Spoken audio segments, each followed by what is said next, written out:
Drop everything and clear those ears. It's time for the Dave and Dave Show. Dave Marino. What's happening, Gulf Coast Dave? My respects, Grasshopper. Almighty Jersey Dave, the grand picker of kickball. Kickball? How is everything going up north? You're on fire, Dave. You are on fire. Let's document it. You're able to gaze across the pond and Swami pick that, especially that Premier League. Congratulations. Focusing on that again, but we have another sport to focus on this weekend. Something that's very near and dear to our hearts. Saddles. Rest in peace. Rest in peace, Terry Garr. Oh yes, This is the funniest horse racing movie ever. Let It Ride. You're right. Boots and saddles. Boots and saddles. And where are we headed? We're headed where the surf meets the turf. Are you going to sing? Where the surf meets the turf. Out at old Del Mar. Jesus, how many Dolly Crayons did I have in that infield? Hey, come on. You know, and a lot of winners. I had a lot of great days at Del Mar. But you could take a train, you could take a plane, you could take a car. Get there. It's a bit smile on every face, a winner in every race. Every race. Where the surf meets the turf at Del Mar. You and the old Bingster. Good job. Well, we're talking about the Breeders' Cup, which happens once a year, usually right around Halloween. The best horses in the world are now gathering in Southern California. They're right there in the backstretch, working out, been watching the workouts. And we got a couple picks, so let's get right to it. We're going to be covering horses, soccer, baseball, and then, of course, America's number one pastime here in the fall, football. Daver, we're going to look at two races at Del Mar. It's going to be Saturday, and we're looking at the Turf Classic, and we're looking at the Breeders' Cup Classic, which is I believe a $7 million race. You want to start us out with the turf? Yeah, let's go to the turf first. I heard you have a real or you have an angle on this race with your European heritage. As a matter of fact, I do, but I'm going a different direction, and I'll tell you right now. Tell me right now. I'm turning Japanese. Dude, there's 3 Japanese horses in the race. It's hard to avoid them. Yeah, exactly. Just throw. I'm going with the longest shot on the board in the Longines Breeder Turf Classic. All right. And I'm looking at the 1, Rousham Park, 20-1. I'm loving it. But to be honest with you, I've been waking up a wee early, being here on the Gulf Coast, and I'm watching the Clockers report, and I'm doing a little studying here and there. I love this. Del Mar. Usually it's a fast racetrack on the dirt, and they come from behind. They come from the clouds on the turf. Here's a real long shot for you. Rousham Park, number 1, 7th race, Breeders' Cup Turf Classic. All right. Nicely done. I was taking a long look at that myself. However, I settled on another one, a little more conservative in on the odds board. I am looking at the number 6 horse in the 7th race. Name of the horse is Far Bridge. Joel Rosario in the irons. Great jock. Christophe Clement, who great trainer. He's been a great turf trainer ever since I started doing this stuff, and that was a really long time ago. I don't know how old he is. He's got to be up there.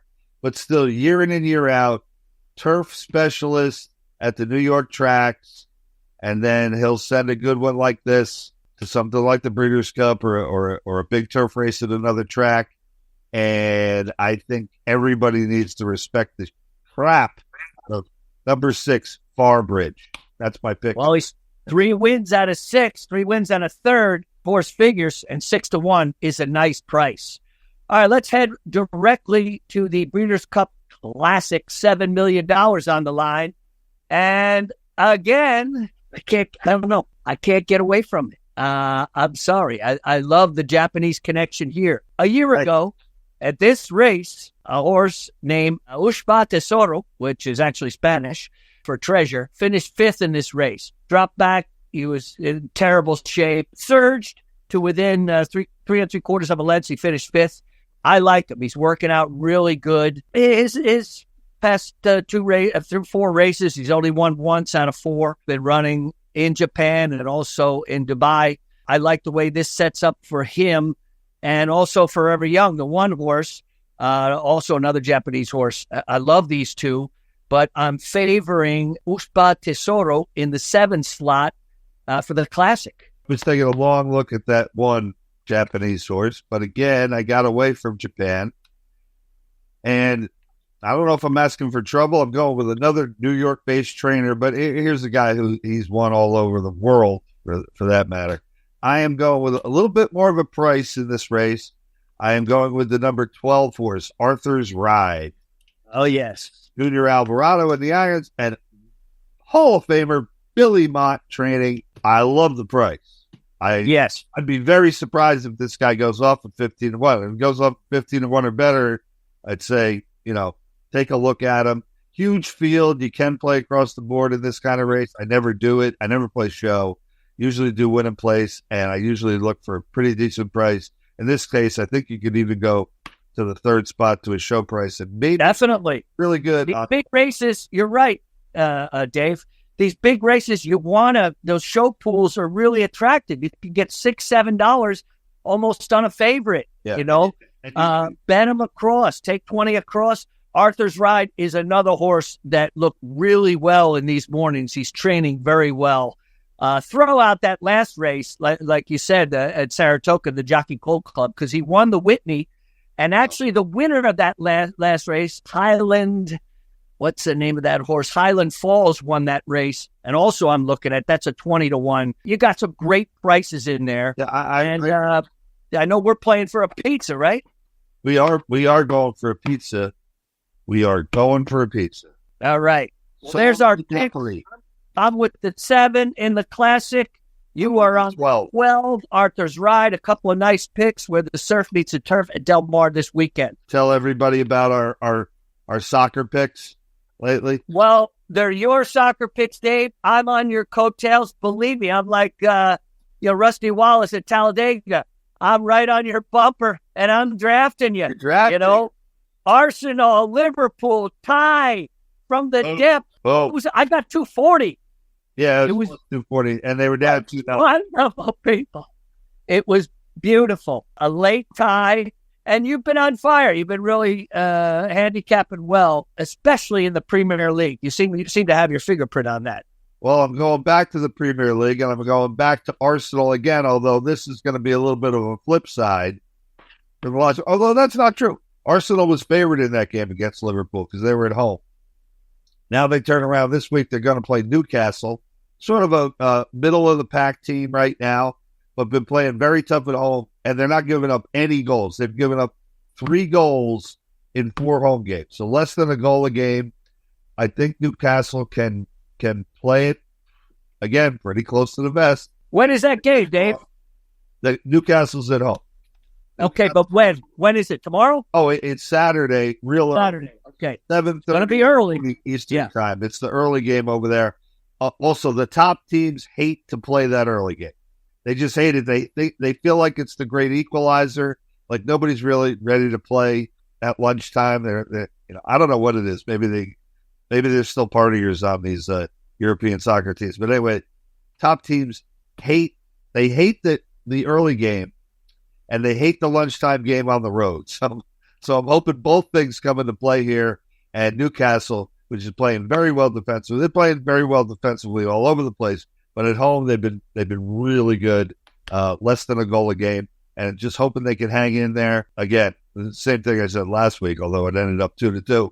Look at 0-0-1-1 here. I'm going with the draw. Newcastle and Arsenal draw. You are the draw. Plus 265. I beefed up my account following your advice. So you're doing well, Dave. Keep it up. Newcastle tie Saturday. Wake up early. Make your bets early. Yeah, 7:30. Oh, bonus pick. Ipswich. There's 3 teams in the Premier League that haven't won a game yet. They are obviously occupying the bottom 3 spots in the league. But Ipswich plays a crappy team this week. They play Leicester. They play them at home. Ipswich gets off the schneid. The reason why that's not my pick is not a ton of value there. They're supposed to win. They're only plus 125. So that's a little bonus pick. Put it in a parlay, do something fun. And that's the beautiful thing about betting soccer. You're getting a favorite at plus 125 to win because you have that third option, which is the draw, which you've been playing and cashing a lot. But you see a winner and you're getting the super price, and that's Ipswich. Couldn't tell you where it is over there in Limey Land. It's a little bit north. It's a little bit northeast of London. It's like Jesus, northeast. There's some roughnecks hanging out there. G'day. All right, let's move off of that. You're red hot.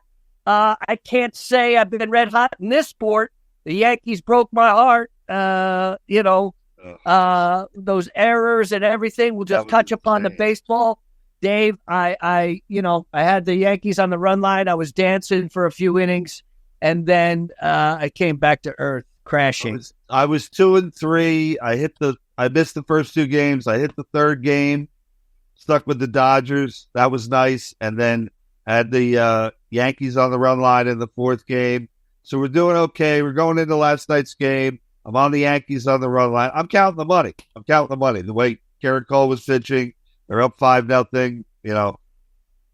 I thought it was in the bag, and it was not. That was horrifying. That was an unbelievable display of ugly baseball. And a lot of the blame, in my mind, goes on Garrett Cole. I mean, he covers the bag. They don't score. They do not score a run, never mind 5. So, yes, the other guys made misplays. They were terrible. The inning would have been over before that. But still, he covers the bag, and they give up no runs, and they probably win that game. Okay. Fundamental. Baseball's over. 104 days to pitchers and catchers. All right. 104 days. Right off of baseball and Let's go back. NCAA, where both of us did very well. I was 4-1-1 last week. Woo. I had Jackson State last night. The Gamecocks, we both had those guys. Jackson State. Yeah, we did. We did well last night with Jackson State. Wasn't Jacksonville State. Jacksonville. What am I saying? I'm so excited. I'm happy. They're my neighbors. What do you offer me? All right, let's get right to it, Dave. I'm going to jump on the wagon unless you got something going tonight or tomorrow night. I'm waiting until Saturday. Saturday. Well, I'm going with the Razorbacks +8 against Ole Miss. Still, I got a very overrated team. Yeah, I mean, come on. They should have lost that game last week. LSU, 2 weeks ago, LSU let them back into it. And they didn't look particularly good against Oklahoma, and we know they're bad. And Arkansas is a scrappy team. They're playing well. You're giving them 8 points. I don't have 8. I got 3. Whoa. Okay. 3. Yeah. You might want to look at that, Dave. I'm going to look at it too. Maybe my glasses are on, but maybe I see your 8 looks like or your 3 looks like an 8. I hope not. I wrote that's 3. Nope. Well, you got it. It's now 7.5, and I already got it at 8. So check your books over there. Yeah, at Hard Rock Bet, it's Arkansas +7.5. What? You might have to go put an account. And if that's the case, then I'm doing work for him. I don't know. Maybe a quarterback went out in the last 10 minutes, but I still got +7.5. Dude, I don't know. I don't know what I was looking at because I couldn't have been looking at the Ohio State-Penn State game because that's 3.5. But anyway, I wrote down 3. So we're going back. Well, I'll take the 7.5. And now I'll make Arkansas a special 5-star release instead of just a normal old wonderful pick. Yeah, I'm on Arkansas. Beautiful. Then we're both on board with that. We're both with Arkansas. I'm going to hand it off to you, even though whatever turn it is, go ahead for your second pick. It'll be your turn again, but I'm going to go. All right, I am taking the aforementioned Penn State +3.5 against Ohio State. Now, I know, before you start making fun of me, that Penn State has found a way to lose since they joined the Big Ten. And with all 3 of them being good for many of the last several years. Ohio State, Penn State, Michigan.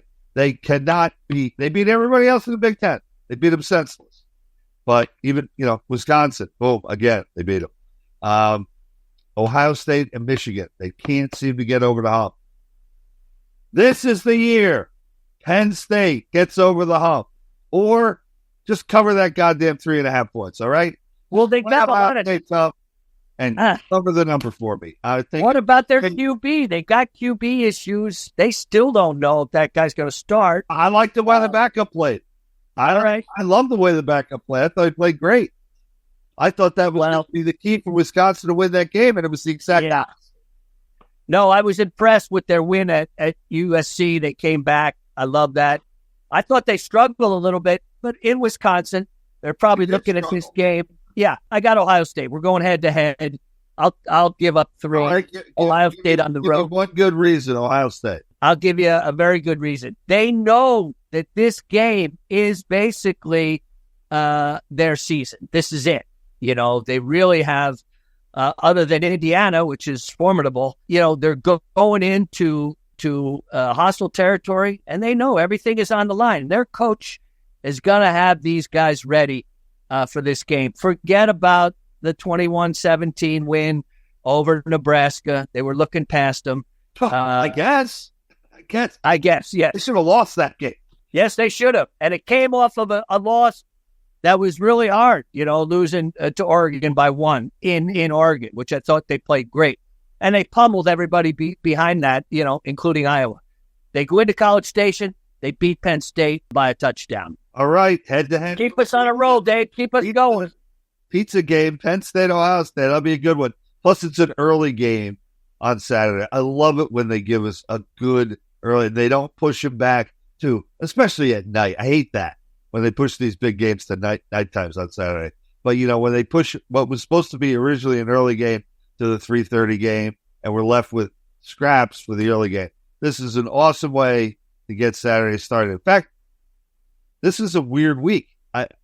People are going to think I was lazy and I just picked the top 3 games on the board on Saturday, which is exactly what I did. So I already have Arkansas, which is at the top of the board on Saturday. Already got Penn State in their game. Third game is right there in between the two. I'm taking Duke plus 20.5 against Miami. A lot of reasons. Little afraid of Miami's speed. But Duke went toe-to-toe with SMU, and I don't think there's much of a difference between SMU and Miami, personally. So I'm taking the Dukesters, the Blue Devils, plus 20.5 against Miami. And, you know, I kind of hate Miami. I guess that has something to do with the pick. But anyway, that's that. All right. Mark it down. The Dukesters over the Miami Hurricanes. In the words of the famous Jersey coach Dave, I'm going to take Indiana because a trend is still a trend until it's not a trend. And Indiana, you know, is still a trend. They're 8-0, 5-0, the Big Ten. Yes, they're going into Michigan State. 8 is a big number, but I'm laying it. Really don't have much faith. Michigan State just lost a big emotional game at Michigan. Yeah, they hung around 7 points, but they just hosted Iowa and lost by 12. And they got pummeled by Oregon, Ohio State. The list goes on and on. Indiana goes in. Their coach hasn't believed in themselves. It's a tough team. I'm taking them minus the 8 for my third pick, Indiana. Well, that would lead to my last pick, although we were very close there to having another pizza game in the Big Ten. Because I was going to take Michigan State. I'm not. I'm taking Michigan. Big Blue at home against Oregon, 14. Oh, I'm looking at these Big Ten teams with these wicked road trips, and I'm looking for Michigan to get up on the hind legs of their Wolverine and play Oregon tough. You know, play your game of the year. They're going to have to. They're going to have to. I'm still looking back to the beginning of the season when Oregon looked a little vulnerable. I know that, you know, these teams could really develop in college football. And basically by the end of the season, you know, it's not Jekyll and Hyde, but they can either really change for the better. In many cases, some teams, you know, get demonstrably worse as the season goes on. A lot of times that has something to do with the injuries. Yeah, I know Michigan's a mess, but they're still Michigan. Well, yeah. 14.5 points. You're expecting a little hangover also after, you know, Oregon's had a couple of tough games. Could be a little hangover going into Michigan. Michigan just had a really strong game against their brothers down the street in Michigan State. looks like a good pick. What's the line? I got Michigan 14.5. I love that extra little hook. I hope it comes into play. I'm looking for Michigan's defense to sort of, keep them in the game. Keep them all right. Lower. We get cut off here. We're going to do the NFL in a little extended program. It's going to be right after this, so we're going to hook it up. But let's finish up with my final pick. Talking about a team with a hangover, that would be Texas A&M. They just eked one out against a tough game, but they eked one out against LSU with a strong second half, and they're going into South Carolina. Really tough defense. I think the Gamecocks can handle these guys. They just pummeled Oklahoma. They only lost to Alabama by 2. They got beat up by Ole Miss, but that was their little blip in the road. They played LSU tough.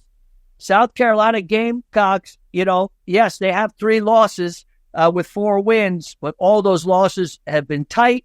I think they play this Texas A&M team tough, and sure, I'll take 7.5 points, no doubt about it.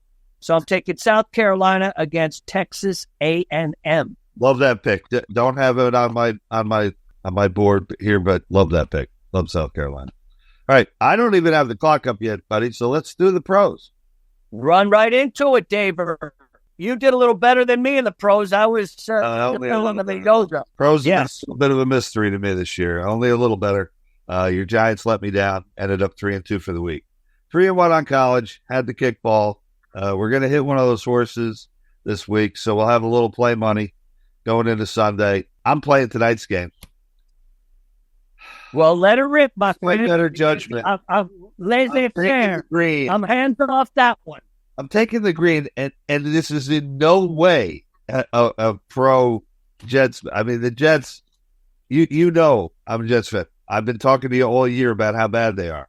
I was saying they should fire the coach. They did that. Doesn't seem to have much of a positive impact on the team. In fact, they're playing worse since he left. What I'm looking at here is Houston with significant injuries. He's got nobody to throw the ball to tonight. Yeah. Many wideouts. Their offensive line is sneaky. They've been kind of doing it with Mears to begin with. I am a little bit afraid of Houston just running the ball down the Jets' throat because the Jets have been crap against the run. I think that would be Houston's best approach. But if we can get them into third long, we have a shot in this game because Houston has not looked that impressive, even though the record's good. Like they have 2 wins against Indy. They didn't cover either game. Now here, they ain't laying any points. Unfortunately, the Jets are the favorite. I still think there's people out there that believe in this team, and I have no idea why. They must not have watched any of these games because the Jets have been a bit. Yeah, it's dismal. The New York sports is in a dismal state. Sometimes I do get the impression that these new online bookies must have a printing press for money. Last year's Super Bowl is a good example. All sorts of games where these obvious choices, these overwhelming public choices come through, which in the old days, as we know, that never happened or seldom happened. Contrarian. All the time now. This game, the world is on Houston. The world is on Houston. I'm not seeing, from a betting standpoint, I'm not seeing people really having any faith in the Jets at all. That's why I'm pretty much going with a total contrarian bet. Makes no sense. Jets have been playing like crap. Taking the Jets -2 against Houston. All right, Daver. I'm going for your Jets. I love old man Rodgers in my heart, but they are a very poor team. Texas broke my heart last week. They won, but they didn't cover. Just a quick note here. I made an error on South Carolina. My last pick is +3, not 7, +3. Okay, shooting back right over to the NFL, I'm taking a team that everybody is down on, and that's the Cowboys. I'm going to take 3 points. Atlanta's going to give up points by the tons, and I think both of these teams are dead even. They're both terrible. They both have terrible defenses. I thought Tampa Bay should have won last week against Atlanta at home. Dallas, I don't know. They're kicking them, so I think nobody believes in them. And this is the type. Why would you? The type of mediocre team, that they can. Why would you believe in it? They've been horrible. My number one pick to three units on the Cowboys, and I'll take the field goal. 3 units. All right. I'm going with a little bit of a weirdo pick. I don't know. Weird, very weird. Everybody's on Baltimore. Big number. 9. Exactly. I'm taking Denver plus the 9. Big number, good defense. End of story. That's what I'm doing. I got Denver plus 9 against Baltimore. That's all right. Rocky Mountain High in Baltimore. Yeah, Baltimore looked really average last week. We won't even talk about that Cleveland debacle where Jameis Winston looks good. Heading out to a team that's based on the West Coast, but we're going to stay in Cleveland. The Chargers, the Lightning Bolts. They don't have John Hadel and Lance Allworth, but they don't need the Browns. We'll take the Los Angeles Chargers going into Cleveland. I think Harbaugh figures these guys out, especially offensively. Browns have a weak defense, no matter what you heard from about last year carrying over.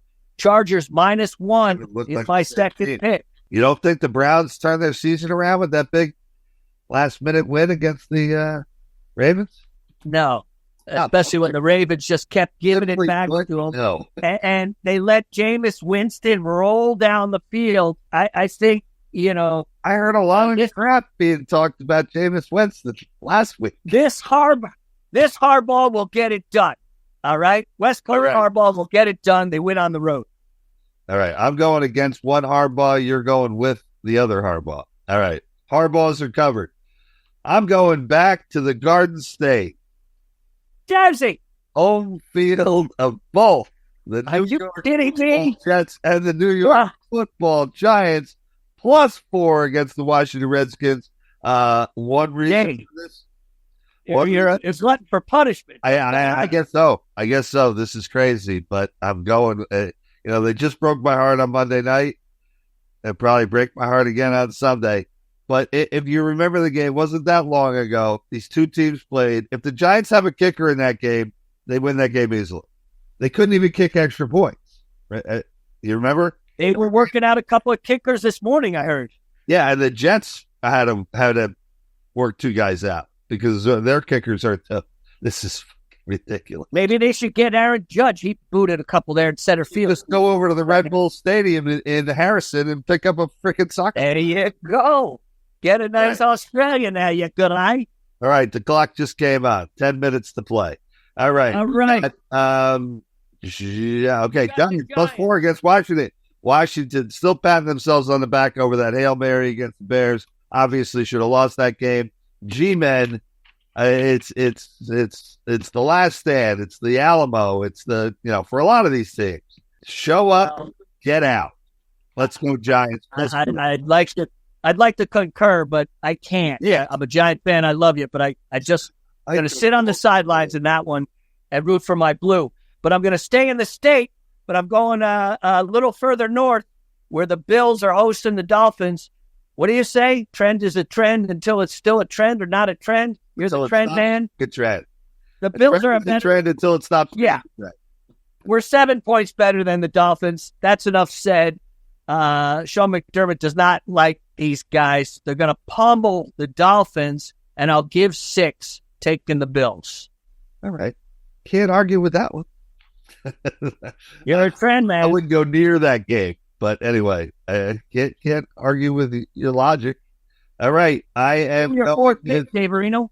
I'm going with another team going against the team that actually won a football game, amazingly. These are two teams that have both been, well, no, I guess you couldn't say that New England's been a disappointment because they were supposed to suck. Tennessee. Whoa. Oh. I mean, the battle of the -3.5 against New England. I just, I don't know what New England's going to do with the quarterback, whether it's going to be Brissett or the rookie. It's 6 of one, half a dozen of the other. Tennessee's got to rise up on their hind legs and do something here. I mean, they're not playing the Lions this week, so they don't have to worry about giving up 50. I watched a bit of that Lion game last week, and come on, at the beginning of the game, Tennessee looked pretty good. Moving the ball, scoring points against a pretty good Lions defense. They went toe-to-toe. And then it all just went to hell. Yeah. I'm taking Tennessee 3.5 against New England. I think New England winning that game against the Jets last night is just a matter of Jets' ineptitude and not necessarily proficiency on the part of the Patriots. So I figure Tennessee, with only one win this season, doubles their total. They're laying a little. I'll lay it. -3.5, Tennessee. The mighty Titans beating up on that big Patriots with a lot of history, but not lately. All right. Your fourth pick is in the books. I'm headed west where the cactus grow, and I'm taking the Cardinals. They had a great comeback win last week. Everybody was counting them out. They went into Miami and got a 1-point win. When this guy Murray plays well, they win. So obviously he's the key. I don't think the Bears bounce back after that.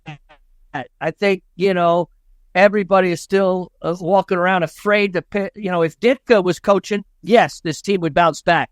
But that guy's such a pussy ass. He's afraid to point the finger and make the guy do laps or push-ups or anything. Stupid, Hail Mary defense. That was beyond. Yeah. I think the Cardinals, I think it's going to be over. I think it's going to be a high-scoring game, but the Cardinals land one against the visiting Bears as my fourth pick. Dave, bring us home. Tempted to go against the Bears because my wallet got a little lighter with that Hail Mary. I had them, but I was not proud of it at all. That was nuts.